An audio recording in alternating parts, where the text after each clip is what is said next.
d'accord maintenant Youssoupha Sonko posé na question bu am solo ne lu tax ginnaaw kàddu yi nga xamante ne Pape Ndiaye yëkkati na ko boobu ba léegi lan moo tere procureur autosaisir itam ñun itam loolu bëgg nañ ko ci moom Régis su nekkee am na ku bëgg dugg rek nga jox ma ko waaye nag tamay may dégg moom doy na waar di tamay fal la allo.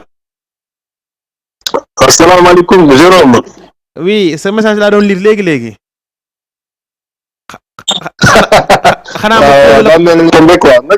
xanaa ma posé la question boobu rek lan moo waral ginnaaw kàddu yi nga xam ne Pape Ndiaye yëkkati na ko comme que yaa ko posé nga wax ma lan nga jàpp ne ginnaaw kàddu yi Pape Ndiaye yëkkati ba léegi procureur daana ko autosaisirul ngir woolu ko itam moom mu joxe tur ndax am na enquête yoo xam ne tey tijji nañ ko te bokk nañ ñi ñuy toppee ñi itam association de malfaiteurs ak étant des liens avec des terroristes loolu bokk na ci dossiers yi nga xam ne itam ñoo ngi koy toppee yenn ñenn ñi nga xam ne ñoo ànd ak Ousmane Sonko donc su fekkee moom Pape Ndiaye xam na ñenn ña fay booy donc lu tax duñ ko wóolu itam moom mu joxe la mu ca xam. man de depuis Pape Ndiaye defee sa sortie je me suis dit que ces allégations étaient tellement graves que man j'attends juste le procureur parce que pour man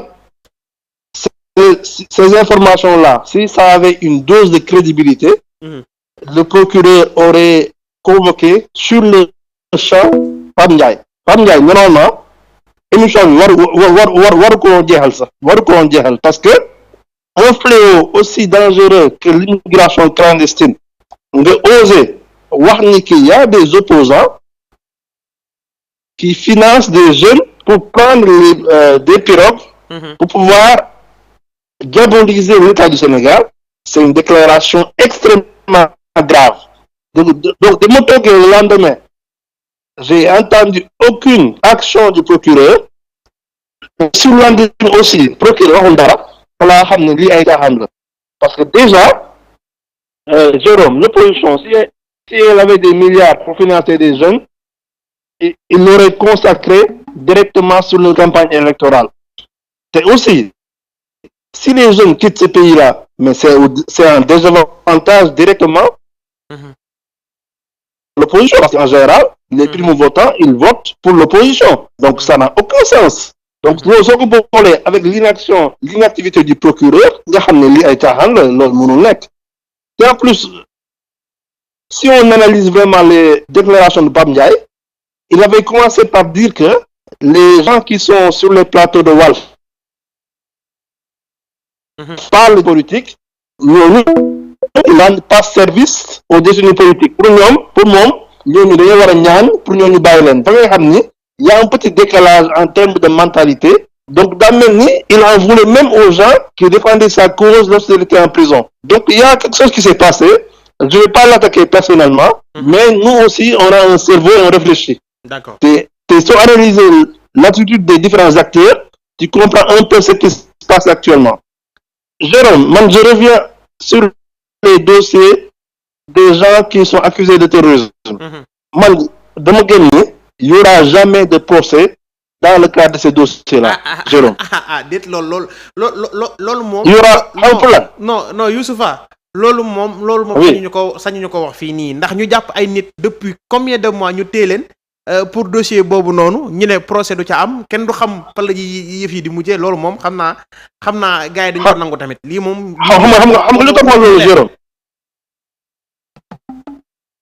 Jérôme. Oui. On a eu la preuve ultime que la police sénégalaise a essayé de faire passer un nervi armé d'une Kalachnikov et d'une mitraillette comme un manifestant. loolu dafa yàq tout le dossier parce que soo demee ba am benn preuve boo xam ne le fameux numéro 9 parce que daa mel ni Sénégalais yi ñëpp lay bëgg a fàtte affaire boobu te man doo fàtte.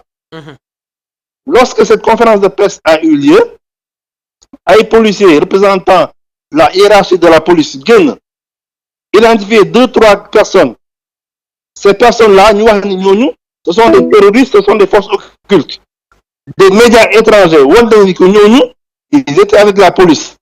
Et depuis lors Antoine Diome dafa waxoon ni ils vont faire une enquête et depuis lors kenn déggatul dara ci enquête boobu c'est Jérôme.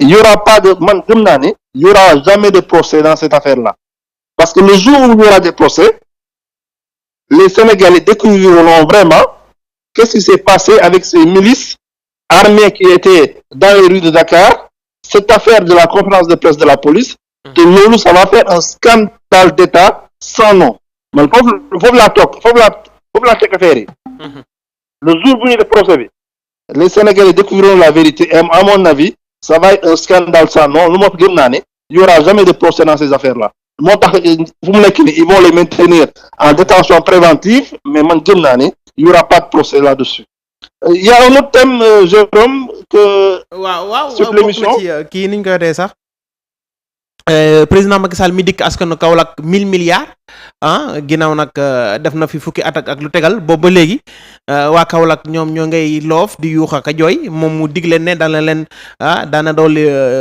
junni ci ay milliards ngir gën a mën a defaraat ak jëkkalaat dëkk ba loolu ndax te xawul taar. waaw man sur cet aspect-là j'ai deux choses à dire. En entendant 1000 milliards j'ai pensé au dossier Covid déjà. Pour man Macky Sall balaa muy diggee ay 1000 milliards pour Kaolack déjà qu'ils nous disent où sont passés les 1000 milliards du Covid. Deux. D'accord. Macky Sall actuellement est-ce que c'est lui à lui de faire des promesses ou c'est le candidat de Benno Bokk Yaakaar Amadou Ba de faire des promesses. D'accord. Parce que Macky Sall il ne sera plus président en 2024. Donc pourquoi muy def ay promesses à la place d'un candidat qui est déjà désigné. Mais pour man Macky Sall actuellement ce qu'il fait là, Jérôme, il est en train encore de minimiser Amadou Ba. Waa Benno Bokk Yaakaar waa APR ku yeb Amadou Ba c'est à cause de Macky Sall. Je vais rappeler aux Sénégalais que la première déclaration de Macky Sall lorsqu'il était à New York sur Amadou Ba, c'est de dire que Amadou Ba candidat bu tane la quoi parce que dafa tane moo tax mu choisir ko parmi les autres. Mais quel manque de respect, quel manque de considération. Mais loolu moo tax tous les apéistes ils ne respectent pas Amadou Ba. Parce que au fond ils savent que Macky Sall ne respecte pas Amadou Ba. Loolu rek la pour man Macky Sall actuellement il contribue à montrer à Amadou Ba que lui il est là, il compte rester et que c'est lui le grand boss. Et il va continuer entre guillemets à minimiser Amadou Ba et l'opinion publique va retenir qu'Amadou Ba c'est un éternel numéro 2, c'est un éternel second couteau et ça va lui être préjudiciable au niveau de l'élection présidentielle. Lu leer la loolu moom lu leer la. Merci beaucoup. Merci Jérôme de l'écoute et bon après-midi à toi.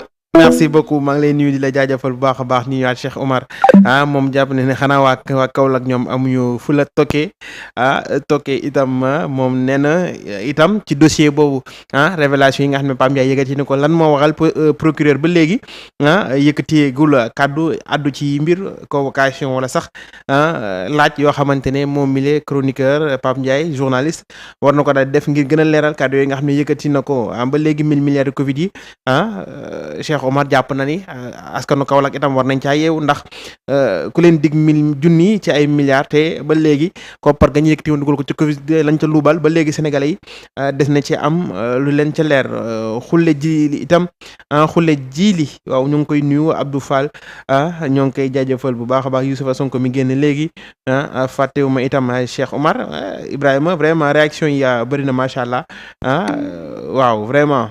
gars yi nag bëgg nañ procureur vraiment indi ay leeral ci kàddu yi nga xamante ne Pape Ndiaye yëkkati na ko d'accord Régis su nekkee am na keneen rek jox ma ko 77 le 810 90 90 salaamaaleykum.